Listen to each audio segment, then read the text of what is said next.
في أول وصول لنيسان باترول في موديلها الأخير 2026 نتكلم بالتحديد عن فئة البلاتينيوم. بشكل سريع نبدأ تقييمنا للسيارة ونتكلم عن تجهيزاتها بشكل كامل.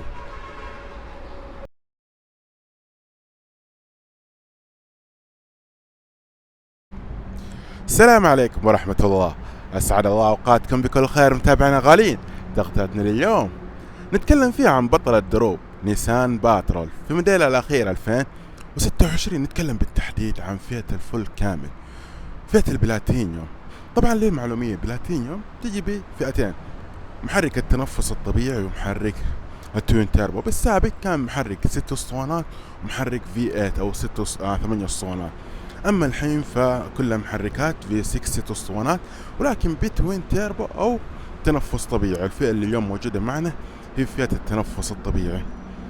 نشوف مع بعض اهم التجهيزات واهم المواصفات. طبعا للمعلومية فرق الفئتين تقريبا ما بين 80 إلى 90 ألف. أما بالنسبة للتجهيزات فراح نتكلم بالتحديد عن هذه الفئة، وراح نجيب لكم بعد بإذن الله بعد عدة أيام فئة التنفس توين تيربو، ونشوف مع بعض أهم المواصفات. مثل ما نلاحظ عندنا هذه الواجهة الأمامية. بالنسبة للإضاءات فكل العالي والواطي كله LED. دخلنا في صلب الموضوع والمواصفات والتفاصيل ونسينا نذكر السعر. بالنسبة لسعر فئة البلاتينيوم باللون الأسود داخلية مثل ما نلاحظ الأوف وايت عندنا قيمتها ب370 ألف ريال. الإضاءات مثل ما ذكرنا فل LED بالنسبة للعالي والواطي مع خاصية الليد النهاري. نلاحظين عندنا عدستين حساسات أمامية، تطعيمات كروم جاية بشكل جميل في الواجهة الأمامية مع شعار نيسان بالشكل الجديد. أسفل شعار نيسان أو في منتصف شعار نيسان عندنا كاميرا أمامية من أصل عدة كاميرات محيطية، حساسات أمامية، فتحات للتهوية سواء بالجزء العلوي أو السفلي. نلاحظ عندنا بالإضافة للتصميم الجانبي هنا عندنا فتحات للتهوية ولا ننسى فيها كشاف ضباب. ما شاء الله السيارة ارتفاعها عن الأرض مثل ما نلاحظ. مقاس الجنط نتكلم عن 20 إنش. المعذرة نتكلم عن مقاس جنط 20 إنش. نقرب أكثر ونلاحظ مع بعض 20 إنش. عندنا تطعيمات كروم بالتصميم الجانبي بهذا الجزء مثل ما نلاحظ. إشارات بالمرايات مع الكاميرا الجانبية، خاصية الدخول الذكي أو المتعارف عليه بالبصمة مع شريط من الكروم أسفل النوافذ. وطبعا النقطة العمياء موجودة أكيد عليها. عندنا الرادار، خروج عن مسار، كل هذه الأنظمة موجودة. سقف بانوراما، عوارض بالسقف. طبعا سيارة نيسان باترول سيارة عائلية طبعا بحجم ما شاء الله SUV، خاصة للطرق الوعرة أو للسفر. السيارة تعتبر مريحة خاصة كاستخدام يومي. عندنا بالخلف إضاءاتها الخلفية LED مع الكاميرا الخلفية. طبعا بالجزء الخلفي كذلك في كاميرا تعطيك عدسة واسعة. الهوك الخلفي الاستبنة بالأسفل مثل ما نلاحظ. حساسات خلفية بلاتينيوم. طبعا بصمة الفئة عندنا الباترول إضاءاتها الخلفية متصلة بشكل جميل مثل ما نلاحظ. وبالإضافة له هذا بالجزء هذا نلاحظ بصمة الباترول بالخط العريض. طبعا في أول وصول لها في موديل 2026 بنلاحظ الحين، وهذه تفاصيلها الخارجية بالكامل. طبعا فئة التنفس الطبيعي عن التوين تيربو كانت تختلف بالهيدروليك.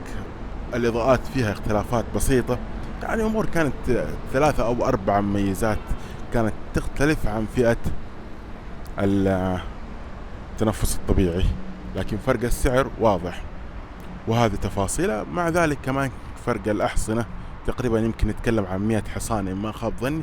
راح نتكلم عن منظومة الدفع الحين.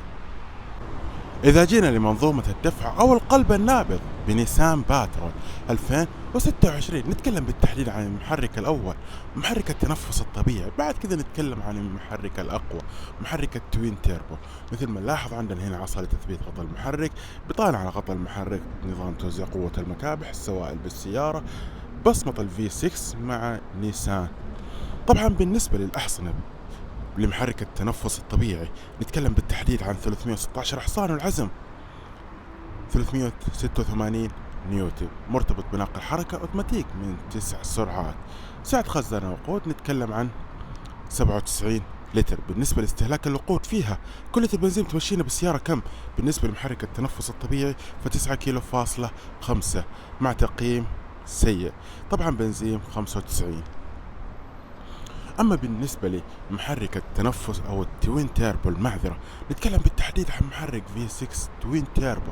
الأحصنة نتكلم عن ما شاء الله 425 حصان والعزم 700 نيوتن متر، متصل بناقل حركة كذلك من 9 سرعات. استهلاك البنزين في محرك التوين تيربو أو المحرك الثاني فنتكلم بالتحديد عن كل لتر بنزين تمشينا بالسيارة كم؟ 10 كيلو فاصلة 1 مع تقييم سيء، طبعا بنزين 95. سعة خزان الوقود كذلك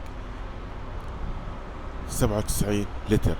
طبعا أكيد تجي بنظام دفع رباعي، دبل خفيف ودبل ثقيل، كل هذه التفاصيل موجودة على بطل الدروب. خلونا الحين نتكلم عن تجهيزاتها الداخلية بشكل سريع. كالعادة يا سادة نبدأ بالمقصورة الخلفية. طبعا أهم الاختلافات ما بين هذه الفئة وفئة التوين تيربو، عندنا مقاس الجنطة 22 إنش بالإضافة لنظام التعليق الهوائي. طبعا أبرز الاختلافات هذه والمحرك توين تيربو، عندنا هنا مقابض داخلية ما شاء الله كروم فرميكي مثل ما نلاحظ تخشيب، بالإضافة للنوافذ كلها كهربائية، مساحة تخزين بالأسفل مثل ما نشوف، شاشات خلفية، أرباقات بالمقاعد، طبعا مسند يساعدك في الطلوع والنزول، بالإضافة للمسند اللي موجود بهذا الجزء. عندنا الداخلية باللون البيج أو الأوف وايت. عندنا هنا مثل ما نلاحظ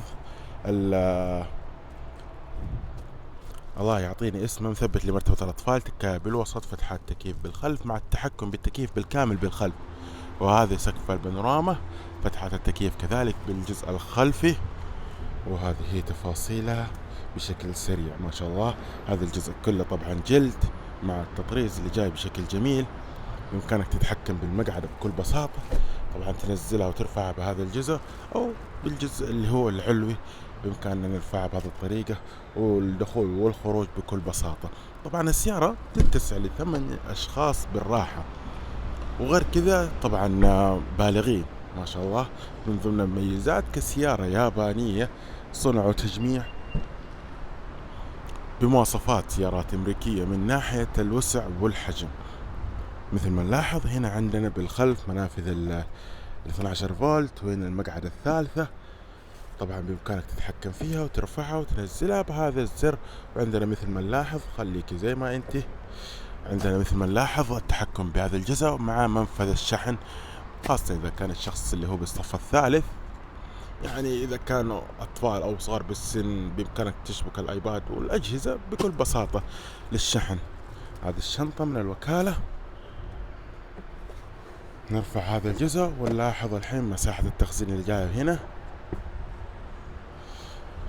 هذه الإضاءة الداخلية جاية بهذا الجزء، الشنطة الخلفية تقفلها بكل بساطة. بالنسبة للدخول الذكي، الأبواب الأمامية والخلفية كلها فيها دخول ذكي مع الشاشات الجميلة اللي بالخلف، طبعا ما شاء الله. ندخل فيها ونقول بسم الله، ونلاحظ أول حاجة عندنا هنا الكونسول الوسطي مع عجلة القيادة. هنا عندنا تحكم بالتكييف بهذا الجزء، بالإضافة لي هذه كاميرا داخلية أتوقع ما شاء الله، وهذه تفاصيلها بالكامل. وهذه من الأمام تصميم ربي، هنا مقاعد كلها تحكم فيها كهربائي، فرميكة ما شاء الله باللون البيج على لون المقاعد أو قريب من لون المقاعد. تخشيب طبعا عندنا هنا بالأسفل المنافذ، الشاحن اللاسلكي مع منفذ التايب سي، وعندنا هنا الثلاجة ما شاء الله تبارك الرحمن، تبريد وتسخين بالمقاعد، كل هذه التفاصيل موجودة عليها. وهنا عندنا النوافذ كلها كهربائية مع التفاصيل الثانية. أما إذا جيناها من ناحية السايق، فأول حاجة نلاحظها ما شاء الله. هنا النوافذ، ذاكرة حفظ وظائف المقعدة. بهذا الجزء عندنا هنا التحكم بالمقعدة كله كهربائي مثل ما نشوف. الدركسون التحكم فيه كهربائي. فتح الشنطة الخلفية، حفاظ على المسار. نشغلها الحين. بسم الله وما شاء الله. ناقصها الشفط بس.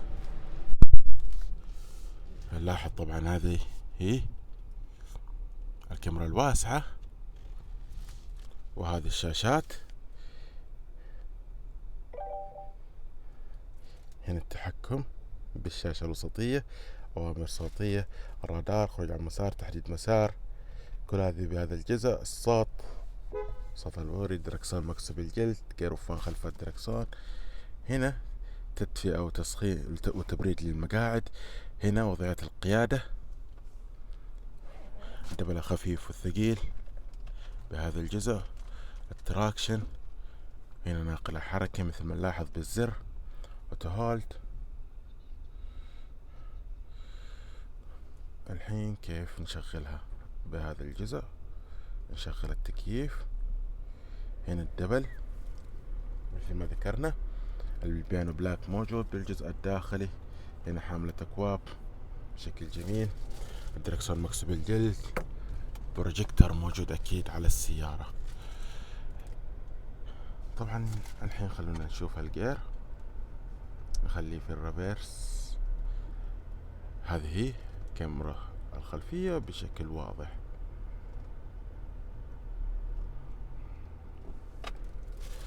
شاشتين طبعا ما شاء الله، ما شاء الله. حجم الشاشة بالكامل تقريبا 24 إنش أو 3 شاشات. نلاحظ طبعا هذا الجزء الأول من الشاشة، وهنا الجزء الثاني، وهنا الجزء الثالث. خلونا نلاحظ. لا، هنا جزء هنا شاشة كاملة، وهنا شاشة، يعني شاشتين. طبعا الملاحة فيها مساعد جوجل. أوامر صوتية الأبل كار كله موجود عليها. الشاشة الرئيسية لازم أتوقع إنك تشبك لازم الأبل كار. فهذه هي خصائصها بشكل سريع. وبكذا أتممنا هذه التغطية عن نيسان باترول 2026 فئة البلاتينيوم. أتمنى التغطية ما كانت طويلة ولا مملة. أتمنى التغطية نالت إعجابكم مثل ما نقول. طبعا تكلمنا عن أهم الاختلافات في نيسان باترول ما بين فئة التنفس الطبيعي وفئة التوين تيربو. ذكرنا إنه المحرك ومقاس الجنط ونظام التعليق الهوائي، ما هو الهيدروليك. طبعا هذه هي أهم الاختلافات. غير كذا أبرز المواصفات موجودة بالسيارتين. فرق السعر نتكلم في ما بين 80 إلى 90 ألف حسب لون السيارة والجزء الداخلي أو اللون الداخلي. طبعا أتمنى التغطية نالت إعجابكم. ذكرنا سعر هذه ب370 ألف ريال باللون الأسود، والداخلية باللون الأوف وايت. أتمنى التغطية نالت إعجابكم. لا تنسوا الاشتراك بالقناة ودعمنا بلايك، واكتبوا لنا بخانة التعليقات وش السيارات اللي تبغون نستعرضها لكم في الأيام الجاية. واللي حاب يضيفنا بالسوشيال ميديا، تويتر وانستغرام والفيسبوك، الروابط كلها بخانة الوصف. وفوق الرابط تلقون تفاصيل السيارة بالشكل كامل. في أمان الله.